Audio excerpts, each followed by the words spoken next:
బడే బాయ్ అంటాడు. మరి ఆ బడే బాయ్ ఏమిచ్చిండో చోటే బాయ్కి చెవులో ఏం చెప్పిండో మనకు తెలియదు. కానీ నాకైతే ఒకటి స్పష్టంగా కనబడతా ఉన్నది, రేవంత్ రెడ్డి భవిష్యత్తు, రాష్ట్రంలో కాంగ్రెస్ భవిష్యత్తు నాకైతే నిన్న మీటింగ్తోని మంచిగా అర్థమైంది.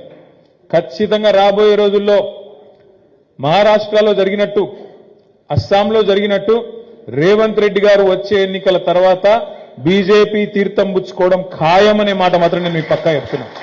మరొక ఏక్నాథ్ షిండే, మరొక హిమంత బిశ్వాస్ శర్మ ఇక్కడనే ఉడతాడు, కాంగ్రెస్ పార్టీని బొందబెడతాడు. నేను ఉత్తగా ఆషమాషికి చెప్తలేని మాట. నిన్న రేవంత్ రెడ్డి ఇంకొక మాట అన్నాడు, మీరు వినండి జాగ్రత్తగా. ఏమన్నాడు? బడే బాయ్ ఇట్లనే ఉండాలి, మీ ఆశీర్వాదం మా మీద. ఎన్నికలు 2 నెలలు లేవు, భవిష్యత్తులో కూడా నీ ఆశీర్వాదం నా మీద ఉండాలంటే ఏమన్నట్టు? మా రాహుల్ గాంధీ అంటే తటపార వేస్ట్ కేసు, అది గెలిచేది లేదు, పీకేది లేదు, మళ్ళా నువ్వే ప్రధాన